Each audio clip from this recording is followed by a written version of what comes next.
يا رب يا عالم الحال إليك وجهت لما Majalis Nabawiyah malam 26. Masih pasal ketiga, Maulid Diba. Qadamahu, kedua telapak kaki Nabi. Qabbala, mencium. Huma, keduanya. Al-ba'iru, onta. Fa'azala, maka kedua telapak kaki Nabi itu menghilangkan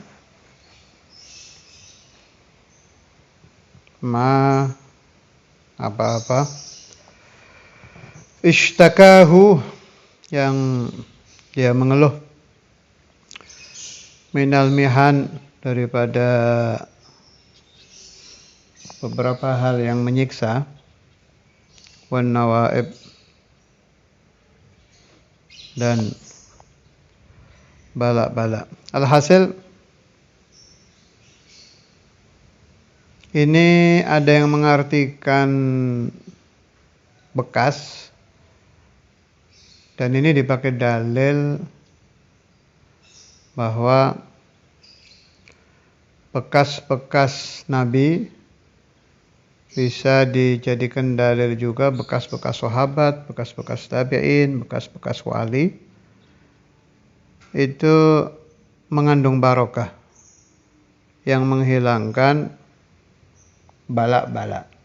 Dalilnya apa? Ya ini, kejadian ini salah satu dalil. Al-ba'ir, onta saja bisa mengerti bahwa bahasa Jawanya itu ngendus-ngendus, atau binatang itu kan biasa datang terus nyium-nyium itu. Bahwa mencium bekas telapak kaki Nabi atau telapak kaki Nabi bisa menghilangkan rasa sakit yang dialami binatang itu. Fa'azala, maka menghilangkan itu dua qadam, mashtakahu minal mihani wan nawaib. Dan ini terjadi tidak satu kali nih, berkali-kali nih. Jadi hewan-hewan saja yang tidak memiliki akal budi itu bisa paham bahwa atharu Rasulullah sallallahu alaihi wasallam, bahwa a'dha'u jasadi Rasulullah sallallahu alaihi wasallam, bekas-bekas Nabi, anggota-anggota badan Nabi itu bisa mendatangkan barokah yang berfungsi untuk menghilangkan penyakit, menghilangkan bala, menghilangkan rasa sakit. Di kitabnya Syed Muhammad Ta'liq Diba halaman 25. Qala al-mu'allif rahimahullah, warada fi qissatil jamal wan naqah ahaditsu katsiratun akhrajaha al-Imam Ahmad wa Ibnu Abi Syaibah wal Bazzar wa Abu Nu'aim wad Darimi wal Baihaqi wat Tabarani. Hadis-hadis yang menerangkan tentang kejadian onta dengan Rasulullah sallallahu alaihi wasallam itu sangat banyak. Perawinya juga bukan satu. Ada Imam Ahmad bin Hanbal, Al-Imam Ibnu Abi Syaibah, Al-Imam Al-Bazzar, Al-Imam Abu Nu'aim, Al-Imam Ad-Darimi, Al-Imam Al-Baihaqi, Al-Imam At-Tabarani, dan lain-lain. Wa fi ba'dihha, sebagian riwayat menerangkan annal jamala kharra sajida, bahwa sampai onta itu sujud di depan Nabi.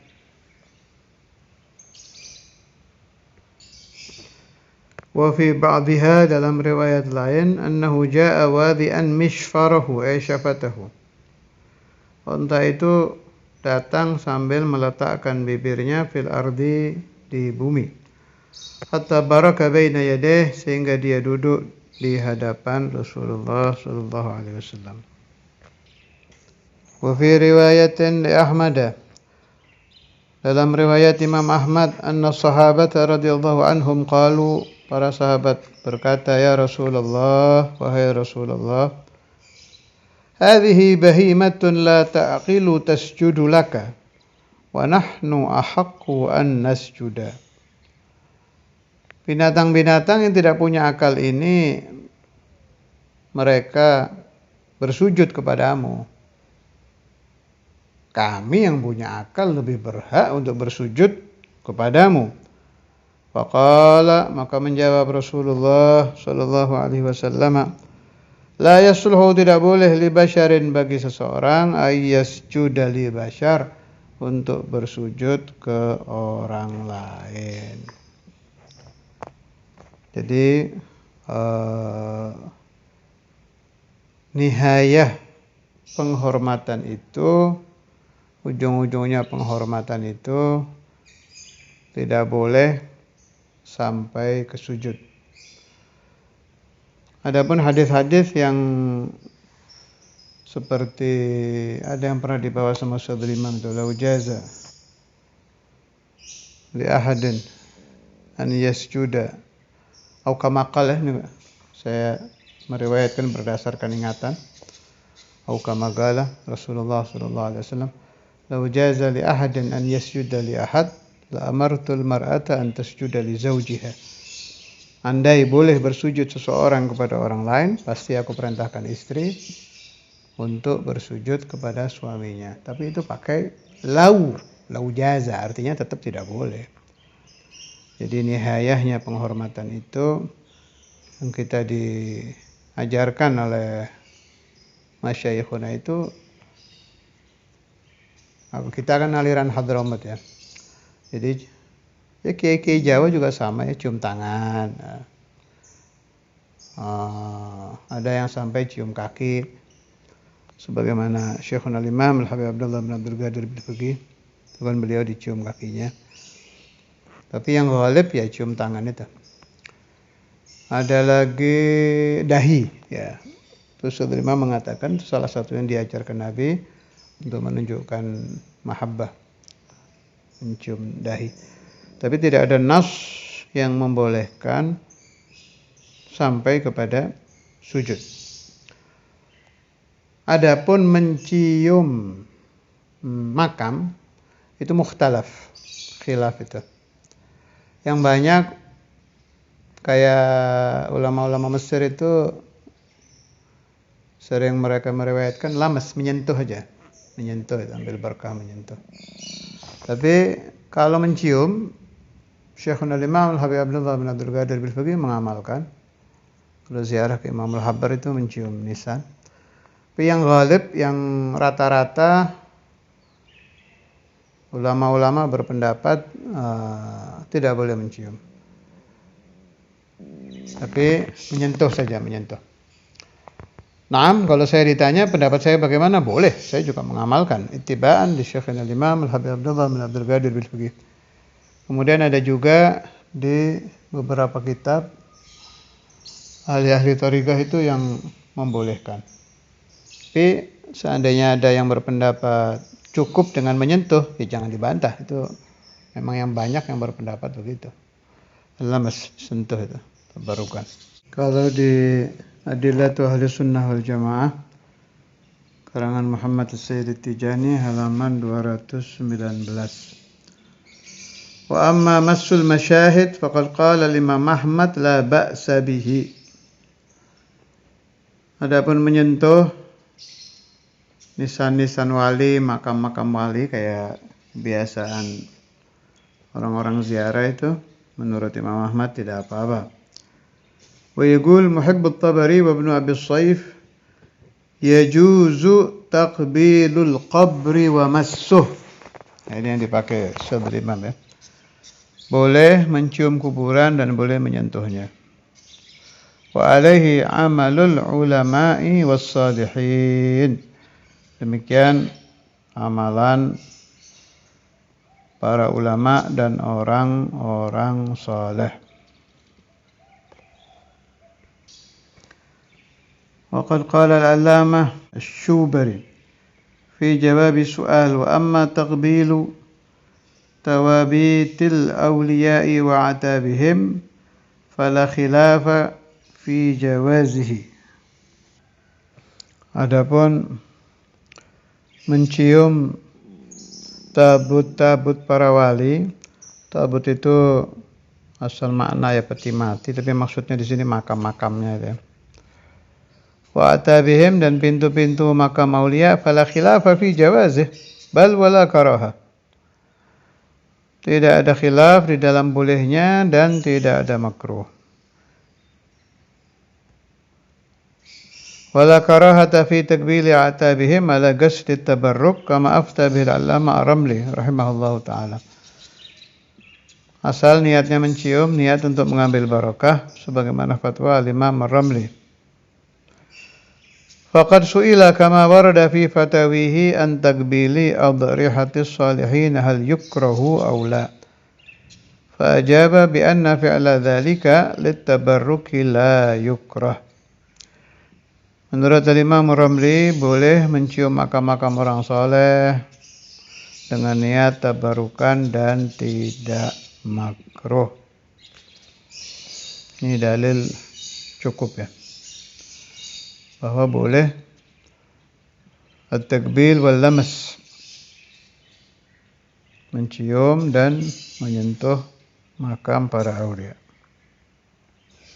Kembali ke tiba, amana bihid dabbu, beriman kepada Nabi ad-dab. Kalau di kamus ad-dab ini biawak, tapi ada yang mengartikan pokoknya hewan Arab gitu aja.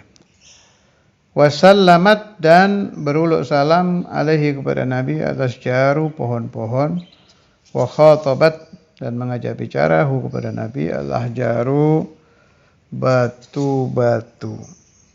Jadi ta'liqnya Sayyid Muhammad, perawinya aman Nabi Hiddab. Hadithu iman Hiddab akhrajahu Tabarani fil Awsat was Saghir wa Ibnu Adi wal Hakim fil Mu'jizat wal Baihaqi wa Abu Nu'aim wa Ibnu Asakir an Umar bin Al-Khattab. Hadis riwayat Dab, beriman kepada Nabi, riwayat Imam Tabarani dalam kitab Al-Awsat, juga Imam Tabarani dalam kitab As-Saghir, dan Imam Ibn Adi wal Hakim, Imam Al-Hakim fil Mu'jizat wal Baihaqi, Imam Baihaqi, dan Abu Nu'aim wa Ibnu Asakir an Umar bin Al-Khattab, dari sahabat Sayyidina Umar bin Al-Khattab. Adapun wasallamat alaihi al-asjar, dalam hadis an Umar bin Al-Khattab akhrajahu Ibn Sa'ad wa Abu Ya'la wal Bazzar wal Baihaqi wa Abu Nu'aim bi sanadin hasan. Waja'an Ali, dari Sayyidina Ali, qala kunna bi Makkah, kami di Makkah ma'a Rasulillah sallallahu alaihi wa alihi wasallam. Fa kharaja ila ba'di nawahiha famastaqbalahu syajaratun wala jabalun illa qala lahu assalamu alayka ya Rasulullah. Rawahu Darimi wa Tirmidzi wa hassanahu. Dari Sayyidina Ali, riwayat Imam Darimi dan Imam Tirmidzi, wa qala hadithun hasan. Kami, yakni sahabat, di Makkah bersama Rasulullah sallallahu alaihi wasallam, kemudian keluar ke sebagian jalan-jalan di Makkah. Tidak ada pohon atau gunung yang dilewati oleh Rasulullah SAW kecuali mengucapkan assalamu alayka ya Rasulullah. Nah ini kalau arti aslinya nahiyah itu pojok, tapi maksudnya jalan-jalan ya. Nah ini hadis menunjukkan bahwa Sayyidina Ali dan sahabat-sahabat yang ikut Nabi juga dengar ya, juga mendengar itu suara, bukan hanya Nabi yang dengar. Mendengar pohon dan batu-batu gunung itu mengucapkan assalamu alayka ya Rasulullah. Wa khatabathul ahjar, yadullu alaihi, hadis menunjukkan benarnya peristiwa batu-batu mengajak bicara Nabi. Inni la'arifu hajaran bi Makkah kana yusallimu alayya wa huwa fi sahih inda Muslim wa ghairihi. Ini hadis sahih menurut riwayat Imam Muslim. Batu itu dikenal oleh Rasulullah SAW dulu di Makkah, apabila dilewati oleh Rasulullah SAW mengucapkan Assalamu alayka ya Rasulullah. Wa hanna ilaihil jid'u hanina hazinin nadib. Wahana dan merintih. Tapi hanna itu rintihannya rintihan cinta ya. Rintihan rindu, rintihan cinta. Ilahi kepada Nabi al-jid'u, kayu yang sudah dipotong. Jadi jid' ini terkenal hak peristiwa ini. Dan perlu dipaham, yang mendengar suara rintihan kayu ini seluruh yang ada di majelis itu. Di masjid itu dengar semua ini suara jid'. Bukan hanya Rasulullah SAW, tapi semua yang hadir. Jadi ringkas cerita itu ada kayu yang biasa buat naiknya Nabi kalau ceramah itu. Sebelum Rasulullah SAW dibuatkan mimbar, setelah ada mimbar kan gak dipakai lagi ini. Nah, ketika tidak dipakai itu dia merintih, akhirnya didatangi oleh Rasulullah SAW, dijanjikan oleh Nabi, kamu akan bersama saya di surga. Baru diem itu si kayu itu. Terkenal ini riwayat di hadis-hadis. Hanina hazin, rintihan seseorang yang sedih, nadib yang berteriak-teriak. Artinya kalau bahasa kita itu rintihan yang sangat menyentuh hati gitu. Asyahid fil qissah, mulai dari binatang sampai batu sampai kayu, itu semua bisa mengenal risalah Rasulullah SAW. Semua itu bisa tahu bahwa Nabi Muhammad SAW itu Raufur Rahim. Semuanya bisa paham bahwa ini betul-betul seseorang yang hatinya rahmatan lil alamin. Dan ini nasihat untuk umat Nabi Muhammad SAW yang uqala, yang punya akal, yang mukallafin, kelompok mukallaf, kelompok yang sampai kepada mereka syariah. Kalau bahasa saya sih tamparan keras ya buat kita bangsa-bangsa orang ini yang nggak ada akalnya aja begini. Fakaifa anta ayyuhal agil. Bagaimana engkau wahai orang yang mempunyai akal? Alam ta'rif anna Rasulullah sallallahu alaihi wasallam raufur rahim. Alam ta'rif anna Rasulullah sallallahu alaihi wasallam hati beliau betul-betul rahmatan lil alamin. Alam ta'rif ila akhirih. Ini peringatan keras buat kita bahwa Nabi Muhammad sallallahu alaihi wasallam itu betul-betul luar biasa, sampai benda yang diistilahkan benda mati, hewan yang diistilahkan tidak ada akal, bisa ma'rifat kepada Rasulullah sallallahu alaihi wasallam. Yadahu, kedua tangan Nabi, tadharu, nampak, muncul, maksudnya jelas, barakatuhuma, barakah keduanya, fil mata'imi, di makanan-makanan, wal masyaribi, dan minuman-minuman. Itu kan banyak itu cerita-cerita hadis tentang barakah makanan atau minuman yang disentuh oleh Rasulullah sallallahu alaihi wasallam. Juga yang memancar dari jari-jari Nabi itu. Bisa keluar dari jari-jari Rasulullah SAW minuman yang diminum oleh sahabat, dan jumlahnya sahabat tidak sedikit. Ada lagi hadis yang susu itu jadi banyak. Ada riwayat saya dengar dari almarhum Muallim Abdul Ma'id. Muallim Ma'id mendengar dari almarhum Muallim Ramli. Muallim Ramli salah satu yang hadir di dalam peristiwa itu. Sayang saya tidak terlalu jelas detailnya, pokoknya katanya Muallim itu waktu itu khulasahnya itu terjadi di zaman Imamul Habr al-Barakah di Filaban ini, seperti ini, dalam minuman ini. Minuman susu seperti yang terjadi di zaman Rasulullah SAW. Jadi susu yang ada di majelisnya Imamul Habr itu bisa mencukupi orang-orang yang hadir. Asyahid, ketika kejadian itu almarhum Mu'allim Ramli. Mu'allim Ramli menceritakan riwayat ini kepada almarhum Mu'allim Wahid. Mu'allim Wahid cerita kepada kita-kita yang waktu itu ta'lim di kelas. Jadi Imam Al-Habr itu memang muhaddis, juga ahli isnad, dan sering itu begitu-begitu itu terjadi itu. Jadi gharib-gharib yang terjadi di hadis, kayak hadis bahwa Rasulullah SAW itu bisa mencukupi semua yang hadir dengan susu, kan terkenal itu hadis. Itu di ta'lim dibaca oleh Imam Al-Habr, nanti berapa lama itu kejadian. Ya jelas bihukmil irthi ya. Bihukmil irthi, istilahnya Imam Sya'rani itu bihukmil irthi an Rasulullah SAW. Artinya bukan Imam Al-Habr itu seperti Nabi, tidak. Beliau mewarisi.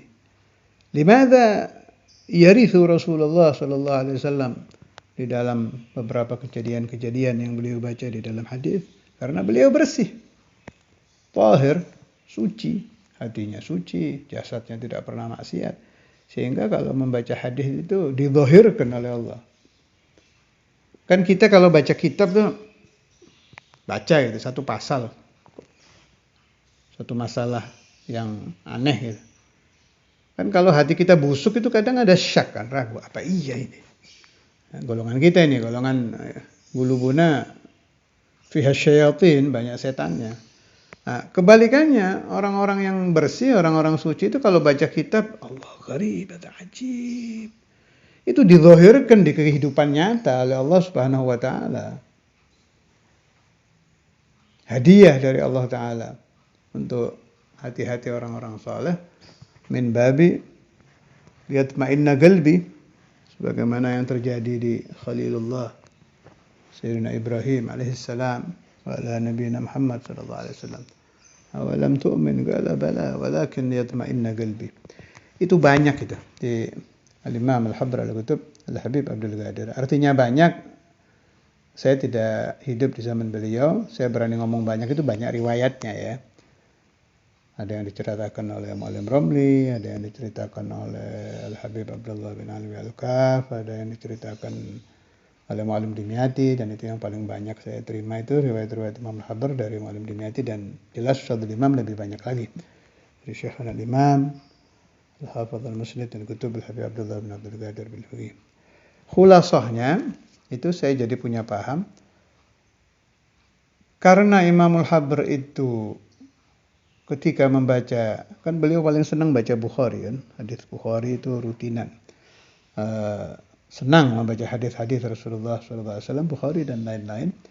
Sehingga ketika sampai ke hadis-hadis yang menerangkan tentang keanehan-keanehan Rasulullah SAW yang menurut adat itu gak bisa diterima, tapi terjadi, Allah Subhanahu wa taala memberikan hadiah liyatma'inna qalbu, dengan terjadi juga dengan beliau meskipun bihukmil irthi an Rasulullah sallallahu alaihi wasallam, dan bihukmit tabaiyah, karena beliau ikut kepada ajaran Nabi sehingga menemukan kejadian-kejadian seperti yang dialami oleh sahabat Rasulullah sallallahu alaihi wasallam, meskipun namanya jadi beda ya.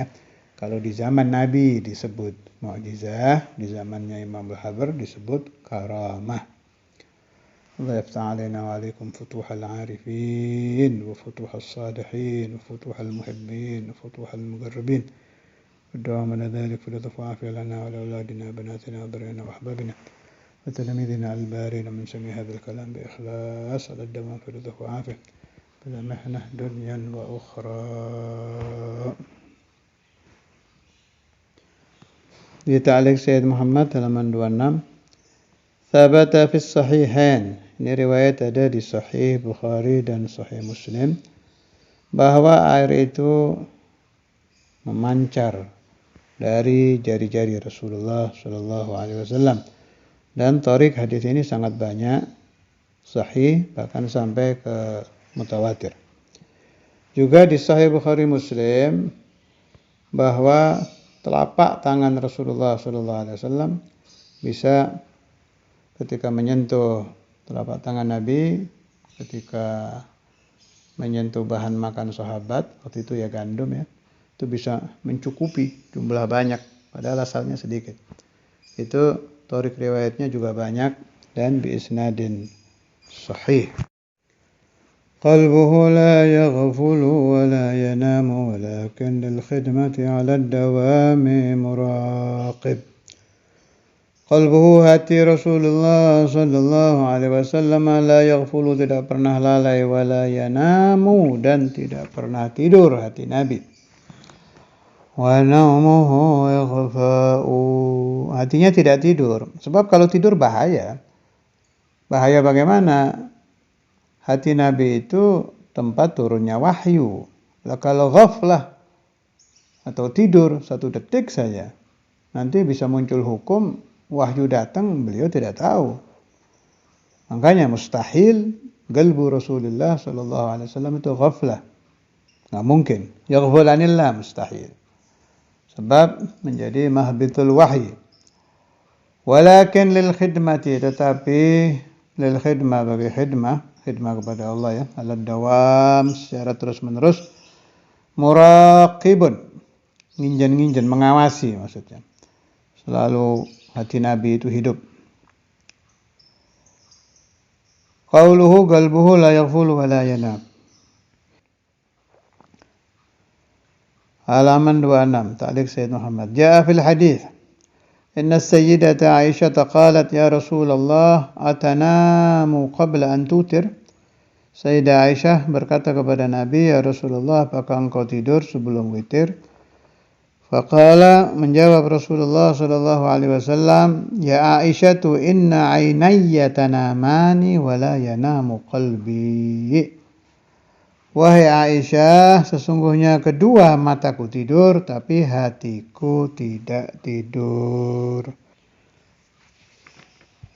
Termasuk dalil penguat bahwa qalbu Rasulullah sallallahu alaihi wasallam itu tidak pernah tidur adalah tidak tidurnya qulubul auliya. Kamitsli Sayyidina Al-Jailani, Sayyidina Al-Faqih Al-Muqaddam, Aqtabul Arba'ah dan lain-lain. Itu dalam manaqib beliau itu kan tidak pernah ghaflah hatinya meskipun 1 detik. Kalau beliau itu seperti itu, fa kaifa bi qalbi Rasulillah sallallahu alaihi wasallam. Hadis ya Aisyah inna ainaya itu rawahul Bukhari, diriwayatkan Imam Bukhari fi sahih dalam kitabnya As-Sahih fi kitab at-tahajjud. Dalam kitab at-tahajjud babu qiyamin Nabi sallallahu alaihi wa alihi wasallam bil lail fi Ramadhan wa ghairihi. Wa sallallahu ala sayyidina Maulana Muhammad وعلى آله وصحبه وسلم ربي فانفعنا ببركتهم واهدنا الحسنى بحرمتهم وأمتنا في طريقتهم ومعافاة من الفتن والحمد لله رب العالمين.